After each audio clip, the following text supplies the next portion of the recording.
Good morning, good morning from America อันอยู่หลังบ้านพ่อเจ้า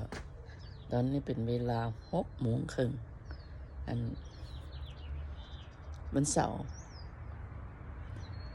ฮู้อยู่แล้วว่าวันเสาร์อยากตื่นซ่ามันก็ยังบ่อยากตื่นซ่ามันก็ยังอยากตื่นไวถ้าตื่นไวแล้วก็มาเฮ็ดนั่นเฮ็ดนี่แล้วเนาะพ่อเจ้าอันนี้ก็สิมาอันนั้น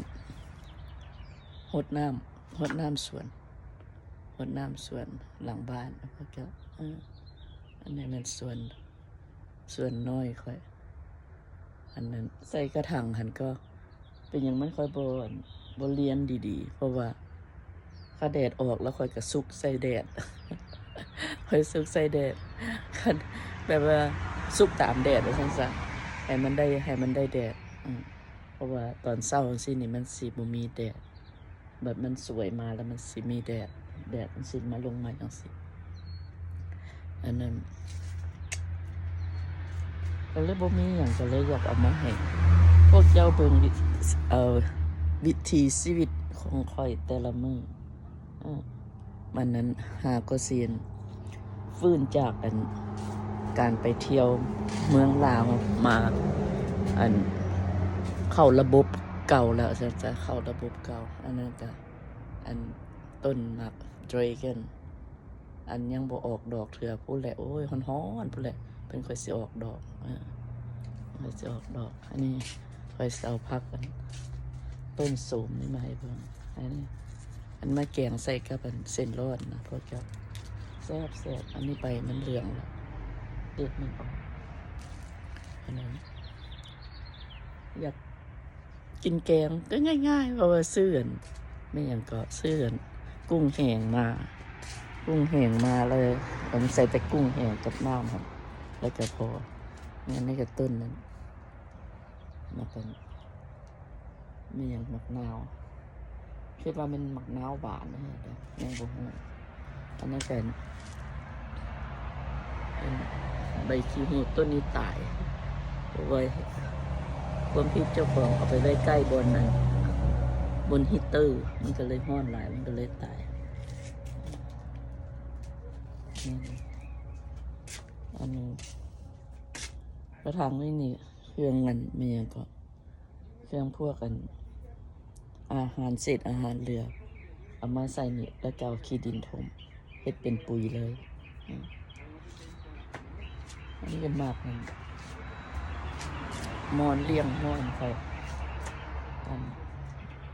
ตอนค่อยเมื่อหันน้ำนะตอนค่อยมามันระบง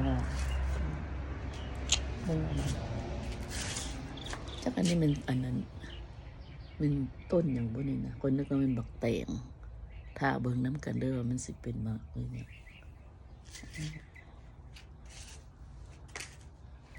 ่ยกระเทียมกับปลูกไว้หน่อยนึงกระเทียมกับปลูกไว้หน่อยนึงพอได้เด็ดกินพอเจ้าพอได้เด็ดกินจังหน่อยก็สิหดน้ำพักแล้ว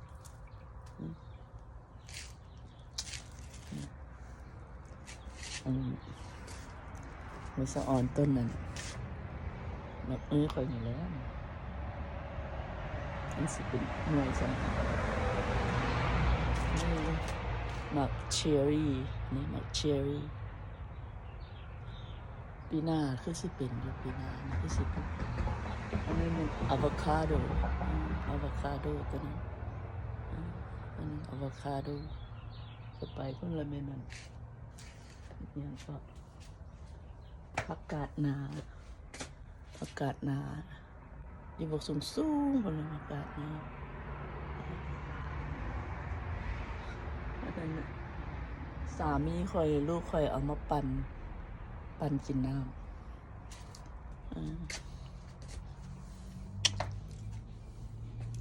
อันนั้นนะ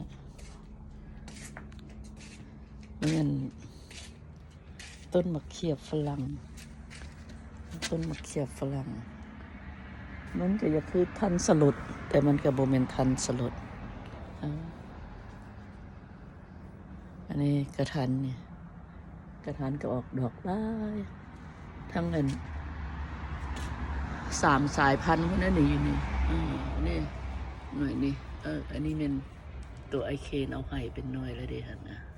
ได้งาเดียวนี่อันนี้เป็นงาของมันตัวนี้มันงาของอันนางพันธุ์นี่งานี่เป็นของนางพันธุ์กับงานี่ของนางพันธุ์อันนั้นต้นอันพวกนั้นแหละแม่นั่นต้นเก่ามันน้อยๆ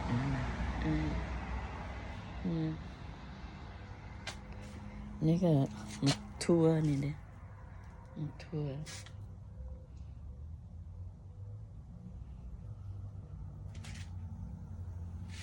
นั่นแหละ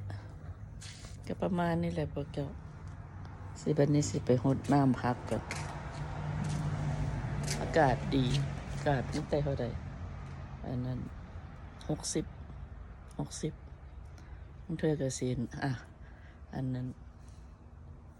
หดน้ำพักแล้วก็สิไปย่างกิจกรรมทำกิจกรรมมีอย่างก็อันนั้นที่เคยเห็นมาก่อนจะไปเมืองลาวนะแบบต้องลุกไปย่างวันเสาร์หรือว่าไปจิม24 Fitness เพื่อรักษาสุขภาพจะได้สู่ต่อชีวิตนะพวกเจ้าอันนี้น่าจะบ้านค่อยเอามาบ้านหลังน้อยๆพวกเจ้าอันนี้เว้าแล้วมันน้อยเกินเมืองลาวพุ่นแหละเนี่ยเพราะว่าเมืองลาวมันดินกว้าง ได้ก็พอใจในชีวิตของเจ้าของบ่ได้ไปเบียดเบียนผู้ใดบ่ได้ไปเอาของผู้ใดเพิ่นเอาให้เพิ่นเอาให้เฮาก็รับเฮาบ่ได้ปฏิเสธเฮาบ่ได้ไปขอร้องผู้ใดเนาะอันนั้นมันก็เป็นบุญวาสนาที่เฮาเคยสร้างมาตั้งแต่ปางก่อนเลยว่าอันนั้นตอนเฮายังเป็นเด็กน้อยแก่โตมาแล้วก็ได้มีโชคมีลาภขอให้โชคลาภไปตลอดชีวิตสาธุเอาอยู่ดีมีแฮงกันเบ่ทุกคนเด้อพวกเจ้าเด้อ